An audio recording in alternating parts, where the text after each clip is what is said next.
Fidèles téléspectateurs de Canal Vimkwega, également auditeurs de Radio Lumière Vie et Développement, bienvenue.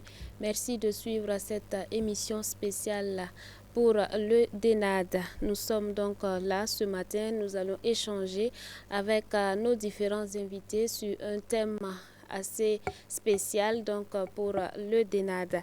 Et nous sommes là ce matin sur ce plateau. Je reçois pour vous trois différents invités qui travaillent donc dans le cadre du ministère parmi les enfants. J'ai à ma droite le pasteur Fidèle Zouma qui est le président national du DENAD. Bonjour pasteur. Bonjour Tanti. Comment vous allez? Oui, ça va bien. Dieu merci. J'ai également sur ce plateau le pasteur Moïse Sawadogo, qui est pasteur principal à l'église des Assemblées de Dieu de Tanguin Barrage. Il est le coordinateur national du DENAD, également membre du bureau exécutif du Conseil général de l'église des Assemblées de Dieu du Burkina Faso. Bonjour pasteur. Bonjour madame. Bienvenue sur ce plateau. Merci beaucoup. Nous avons également sur cette plateforme d'échange un tonton, un moniteur donc qui est le peut-être prochain pasteur ou bien futur pasteur, tonton Esaïe Sawadogo. Bonjour tonton. Bonjour ma tante. Alors vous êtes le trésorier général du DENAD. Ta parole est une lampe à mes pieds, une lumière sur mon sentier. Tiré de Psaume le numéro 119 au verset 105, c'est sous ce thème que nous allons échanger ce matin avec nos différents invités. Et déjà, nous allons aller avec le président national du DENAD. Dites-nous un peu, c'est dans quel cadre vous avez choisi ce thème? Ok, nous voulons dire merci à Dieu. Et nous sommes là au nom de tous les membres du bureau, au nom de tous les moniteurs du Burkina Faso. Nous avons choisi ce thème en tenant compte du contexte actuel. Parce que quand nous regardons les enfants et les adolescents, certes, ils sont membres des églises de maintenant, mais il faut le dire que c'est la relève. Oui. Et aussi, même dans les familles, c'est l'espoir de tous les parents. Alors que quand nous regardons actuellement comment le monde est, les défis auxquels nos enfants et nos adolescents font face, et nous nous posons beaucoup de questions. Alors, c'est pourquoi nous avons réfléchi et puis, par l'aide du Saint-Esprit, prendre ce thème pour essayer d'inviter nos enfants à pouvoir se retourner vers la parole de Dieu, se laisser guider, se laisser diriger par la parole de Dieu. Et c'est là que nous pouvons espérer une réussite et puis une relève au niveau de ces enfants pour nos églises. Merci. Alors, vous avez dit, vous avez choisi ce thème donc pour diriger les enfants vers la parole de Dieu. On a notre coordonnateur national avec nous sur ce plateau, le pasteur Moïse Sawadogo. Je vais dire peut-être un homme aguerri du milieu des enfants. Alors, pasteur, dites-nous un peu comment vous voyez ce thème pour les enfants. C'est pertinent. C'est à propos. Le psaume 119 se trouve au milieu de la Bible. C'est un psaume de la vie. C'est un psaume de la parole. Ça ne donne pas toujours les moyens de vivre, mais plutôt la raison de vivre. Et chaque génération a peur pour l'avenir. Ce n'est pas nous, c'est toutes les générations avant nous ont eu cette crainte de l'avenir. Et cette crainte est salutaire parce que ça nous pousse à donner un bon modèle, à orienter les enfants dans la parole de Dieu pour l'avenir. Donc je pense que c'est un thème à propos. D'accord. Et tonton Esaïe, quelle est l'appréciation que vous faites de ce thème? Merci beaucoup. Bon, disons que, comme mon président le disait tantôt, effectivement, c'est vu le contexte actuel des enfants.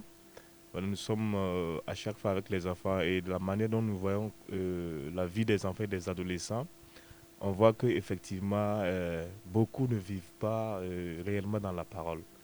Donc voilà pourquoi, par la grâce de Dieu, le Saint-Esprit nous a inspiré qu'il faut que nous retournons vraiment à la parole. C'est ça qui va permettre aux enfants de réussir sur tous les plans. Voilà. Alors, on va revenir à notre coordinateur. Pasteur, dites-nous un peu comment vous espérez que ce thème-là soit développé. non seulement, je dirais non seulement pour les parents d'abord, également au milieu des enfants. Comment ce thème-là pourrait être développé pour que les enfants puissent mieux l'appréhender? Le texte lui-même, le texte du psaume nous montre l'importance de la parole dans la vie. La parole donne la sagesse. Donc, si on oriente les enfants vers la sagesse qui se trouve dans la parole de Dieu, ta parole me rend plus sage que les vieillards, ta parole me donne de l'intelligence, je suis plus aguerri que les autres. Donc, c'est une sagesse qui vient d'en haut. Cette parole est une norme de vie. Donc, d'abord, nous-mêmes nous comporter comme la parole de Dieu nous demande de le faire, mais également que ce soit des sillons dans lesquels les enfants vont s'orienter pour se comporter comme la parole de Dieu le désire. Cette parole donne la joie, c'est ce que le texte nous dit. Et également créer cette joie, parce que ce n'est pas une joie égoïste, c'est créer ces conditions de joie. Cette parole donne la paix, c'est tout ce que le texte nous dit. Cette parole nous délivre. En fait, cette délivrance, ce n'est pas seulement pour nous, c'est pour nos enfants, parce que le monde sera toujours mauvais.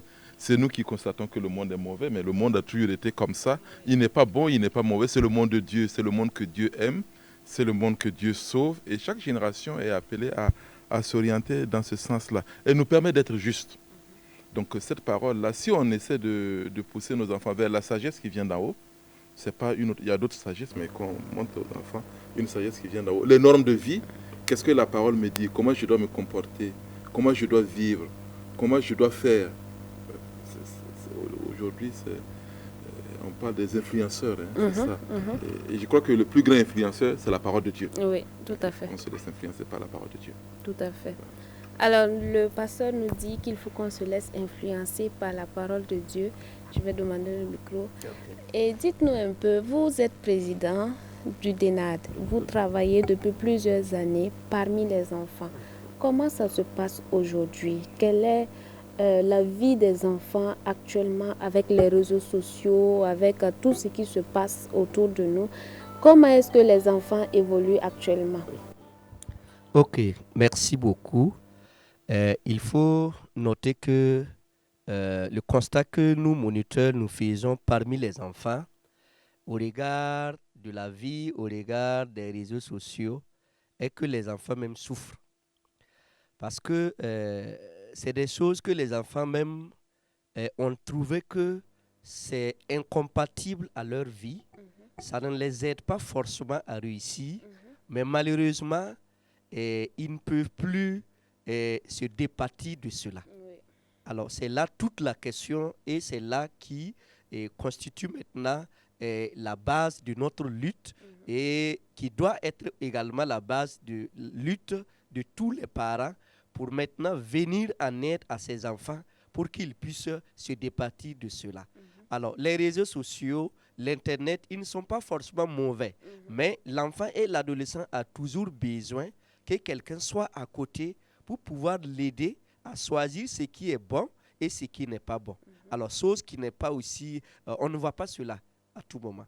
Voilà, parce que l'enfant, il est laissé seul avec son smartphone, il est laissé seul avec son écran. Voilà. On pense que l'enfant lui-même peut choisir ce qui est bon, mais cela n'est pas évident tous les jours.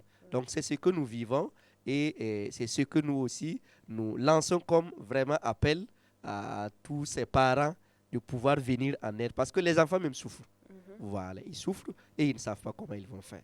Donc, les enfants souffrent et ils ne savent pas comment ils vont faire, comme vous l'avez dit. Et c'est donc dans ce cadre que vous avez choisi ce thème.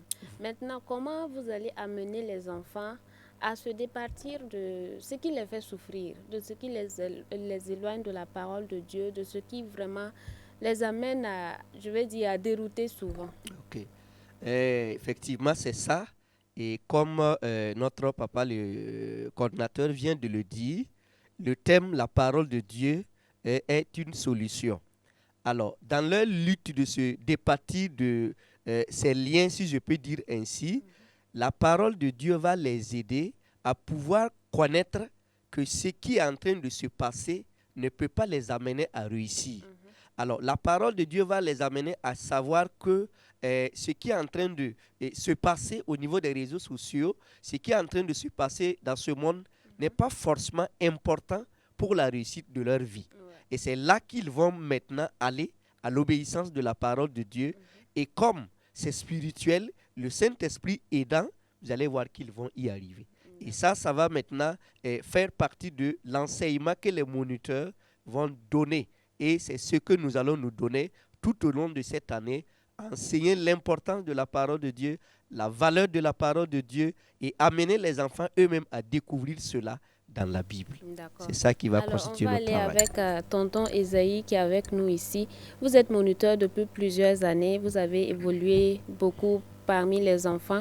Est-ce que vous pouvez nous dire un peu quelle est votre expérience au milieu des enfants quand on sait que il y a des enfants qui ne sont pas vraiment faciles, ils ne sont pas toujours faciles. Quelles sont les expériences que vous avez eu à vivre avec ces enfants-là? Bon, il faut le dire que vraiment avec les enfants, c'est vrai que je suis moniteur, ça fait un peu longtemps. Mais ce que nous avons vécu avec les enfants, c'est que, effectivement, comme le président disait, les enfants ont besoin vraiment d'aide. Ils ont besoin que nous, les parents, les moniteurs et les responsables d'église vraiment se tournent vers eux sérieusement pour les aider. Parce qu'ils ont besoin de modèles. Voilà, ils ont besoin de modèles. Et souvent, s'ils se tournent vers les parents et qui n'ont pas de modèle à la maison, ils vont voir au niveau de la télévision et puis vouloir ressembler à peut-être les stars de la télévision. Et quand ça devient comme ça devient compliqué. Donc, en tout cas, les enfants, ils ont vraiment besoin d'aide actuellement, surtout aussi les adolescents. Voilà, nous travaillons beaucoup avec les adolescents. Et tout dernièrement, j'étais avec des ados et une qui me disait, tonton, actuellement, j'ai reconnu que c'est mon portable qui a permis à ce que je n'ai pas réussi à mon bac. Voilà, vous voyez, donc elle-même, elle a reconnu que son smartphone était vraiment le problème à la réussite de son examen. Donc, mais qui l'a donné le smartphone? C'est papa et maman, et peut-être ça n'a pas été contrôlé comment ils devaient l'utiliser pour pouvoir concilier ça et puis les études. Donc, ils ont vraiment besoin d'aide, ils souffrent vraiment.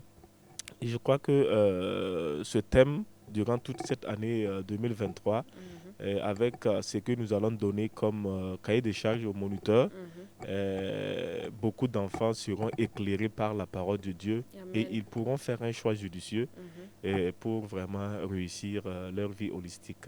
Amen. Voilà. Nous rappelons à nos fidèles téléspectateurs qu'ils sont en train de suivre une émission spéciale sur le DENAD et le thème principal de cette émission est « Ta parole est une lampe à mes pieds, une lumière sur mon sentier » tiré des Psaumes, le numéro 119 au verset 105. Alors, pasteur, dites-nous un peu, quelle est la responsabilité de nos chers parents, de nos chers pasteurs, également des enfants eux-mêmes dans ce thème-là qui a été donné aujourd'hui? Ok, je vais peut-être revenir sur ce que le président disait sur les réseaux sociaux et mon frère. Je ne partage pas tellement ce point de vue. Que les enfants souffrent, oui. Bon, ça fait partie de la vie. Mais comme chrétien ou homme d'église, il ne faut pas qu'on soit en retard vis-à-vis des progrès de la société. Oui. On a crié « Hola » au cinéma quand on était enfant. C'est le diable. Le monde est entré dans l'église. Et moi, je me rappelle, nous, quand on partait au cinéma, on nous frappait, on nous bastonnait. Ouais, j'ai toujours les traces de fouet sur mon dos. Et puis après, on a vu que les chrétiens aussi peuvent faire du cinéma. Et ça étonnait tout le monde. Et je me dis que si mon papa pouvait revenir un jour voir dans une église un film qu'on projette, il va dire que ce ne sont pas des chrétiens. Ce ne sont pas des chrétiens. Et c'est la même chose avec... à l'époque du cinéma, du grand écran, il y avait moins de 18 ans. Puis est venu le petit écran qui est rentré dans nos maisons. Et là, le monde est là. Le monde est rentré dans nos maisons. Et puis après, on s'est dit, mais attends, on peut faire CVK. Oui.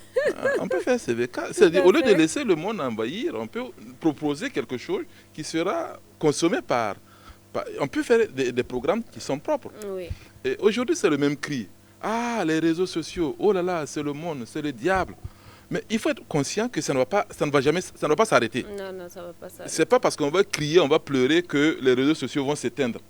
Il nous appartient, nous, comme pasteurs, nous, comme responsables de jeunesse, de développer nos réseaux sociaux, Oui. de proposer des programmes que nos enfants vont aimer. Vont aimer et vont alimenter. C'est facile de dire non, c'est pas bon, c'est pas bon. Mais qu'est-ce que nous on propose de bon? Parce que, attends, Internet, là, c'est un marché. Et dans le marché, on vend du tout. Et si on dit non, non, c'est dangereux, c'est vrai que c'est dangereux. Mais il faut que nous, on propose. Parce qu'ils ne vont pas s'en passer. Vous dites que c'est nous qui achetons le portable pour nos enfants. Que si tu es parent, tu sais que l'enfant, là, si tu ne le donnes pas portable, toi, tu n'es pas en paix. Oui, c'est vrai. Tu n'es pas en paix. Il va dire que non, il veut faire ses mathématiques. Le professeur envoie les devoirs sur Bon. WhatsApp. Donc, il faut que nous, on travaille à proposer des programmes pour nos enfants et des programmes qui vont les écouter. Qu'est-ce qui nous empêche d'envoyer TikTok ou Instagram et quoi encore? Je ne sais pas. C'est vous qui êtes jeune. Le coordonnateur est en train de donner des idées, tonton. Pour envahir que vous notez. ce monde-là par des contenus chrétiens, Oui. des dessins animés, des jeux bibliques, etc., etc. Mais bien sûr, des choses qui pourront aider les parents dans ce sens-là. Comme parent, parce que vous avez posé la question comme parent, il y a la responsabilité du modèle. Et dimanche, j'étais à Bobo, à Sarfalao, parce qu'on fêtait, c'était la fête de Noël, et on parlait de la nativité. J'ai dit, bon, Dieu nous donne des enfants sur la terre pour que nous les amenions au ciel. C'est aussi simple que ça. C'est-à-dire, la mission que Dieu donne aux parents, c'est d'amener les enfants au ciel. Mais on ne peut réussir cette mission que par la prière. Par la prière et la parole de Dieu. Et la parole de Dieu. Donc, moi, je vais inviter les parents à prier pour les enfants, à prier avec les enfants. Le culte familial est le moment le plus précieux de la vie de famille. Avant que les enfants se lancent dans la vie, il faut leur donner des boussoles, des outils avec lesquels ils peuvent s'orienter et savoir que ça, papa a dit pendant la prière là, qu'on ne fait pas. Ça, on ne fait pas. Et ils seront exposés. Oui. Il ne faut pas croire que... Bon, c'est vrai que nous, particulièrement nous les évangéliques, on couvre trop nos enfants. On a ce qu'on appelle dans un certain genre... Nous sommes des mères juives. C'est-à-dire les enfants sont surprotégés. Les enfants sont des enfants qui ne peuvent évoluer que dans des cadres bien définis. C'est bon. C'est très bon de protéger nos enfants. Mais il faut savoir que le monde dehors, là, il est méchant. Oui. Le monde est méchant et il faut peut-être les armer avec la parole de Dieu pour qu'ils puissent s'orienter, pour qu'ils puissent se comporter. Et d'autre part, et ça c'est très important, il faut savoir que notre comportement va influencer notre maison et guider nos enfants. Et ça, c'est une responsabilité qui fait peur. Je prends un exemple dans la Bible. Abraham, quand il a eu des problèmes, il est descendu en Égypte. Isaac, quand il a eu des problèmes, il est descendu en Égypte. Abraham, quand il a eu beaucoup de soucis, il a menti sur sa femme. Isaac a menti sur sa femme. Il y a des choses qui se transmettent. Tel père, tel fils. C'est plus que ça. C'est plus que ça parce qu'on le voit par la suite. C'est plus que tel père, tel fils. On le voit par la suite dans la descendance. Isaac, c'est vrai, c'est un homme très bien, mais son fils Jacob n'est pas seulement un menteur, c'est un escroc. Oui. C'est un escroc, c'est un boulanger. Il roule tout le monde dans la farine. Il dribble tout le monde. C'est vrai que Dieu va l'éduquer à sa manière. Mais les enfants de Jacob, écoutez, c'est la mafia. C'est la mafia.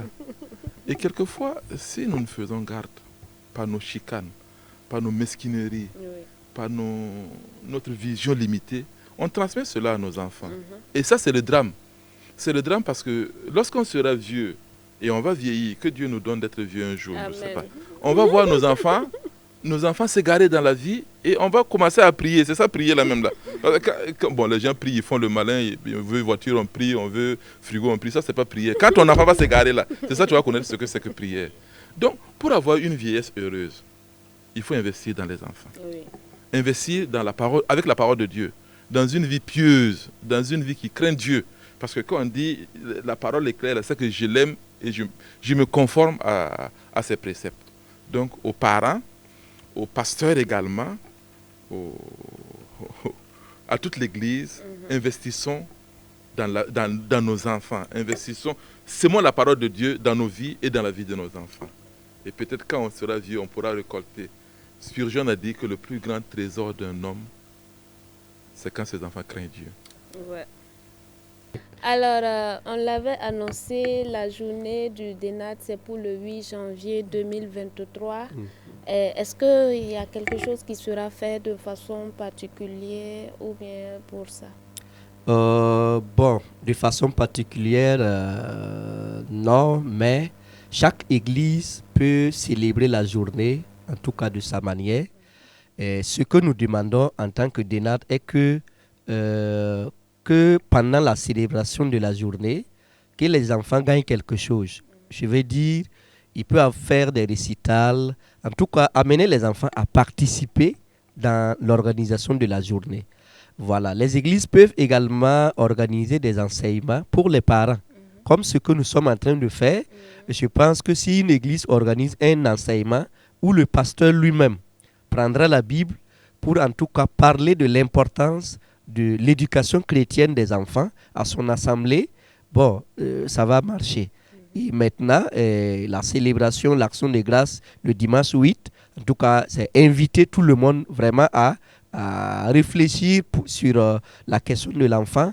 Et puis, voilà, pourquoi pas ne pas aussi penser, en tout cas, apporter un soutien pour le ministère parmi les enfants. D'accord, merci beaucoup, Président. On va aller rapidement avec tonton Esaïe qui va nous parler de l'argent.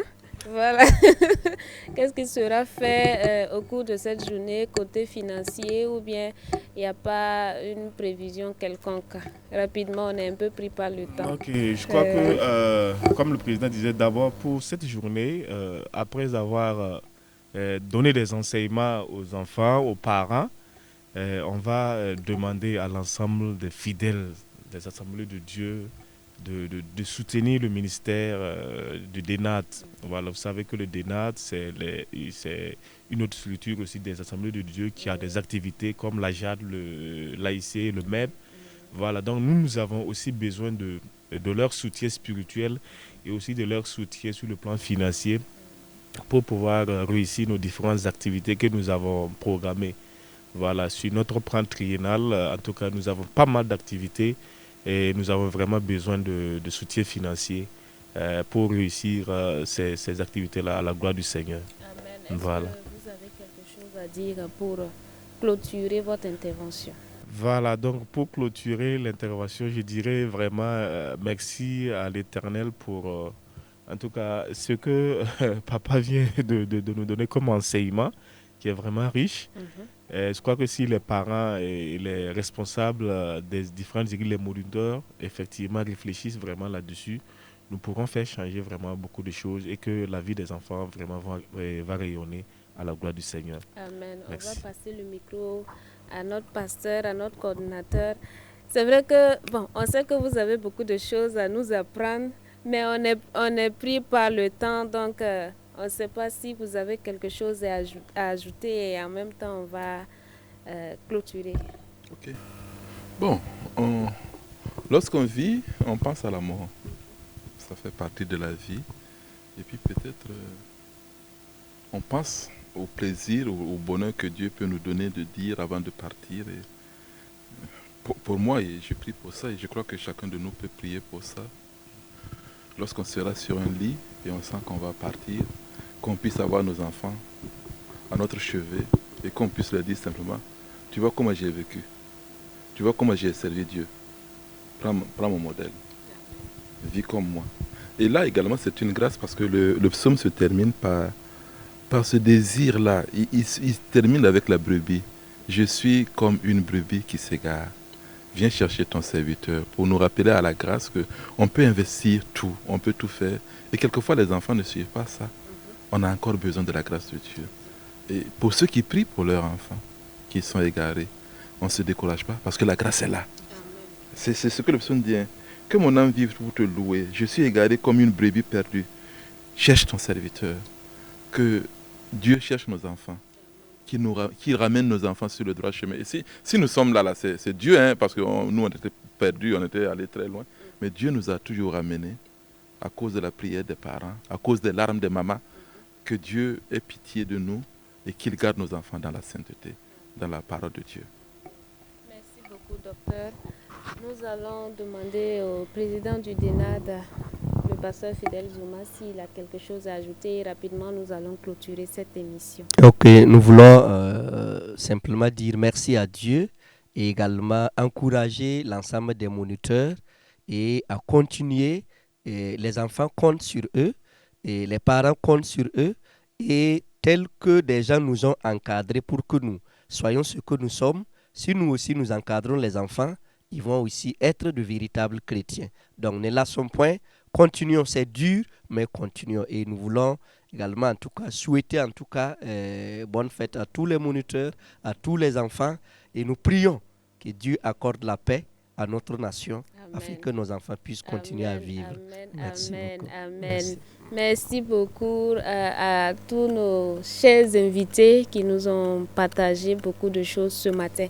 Ta parole est une lampe à mes pieds, une lumière sur mon sentier. C'est sous ce thème que nous avons échangé donc en quelques temps, juste peut-être un temps qui n'a pas été assez suffisant. Bon, mais on a pu apprendre beaucoup de choses avec le pasteur Moïse Tawadogo, qui est le coordinateur national du DENAD, également avec tonton Esaïe Tawadogo, qui est le trésorier national du DENAD, et le président national du DENAD, le pasteur Fidel Zuma.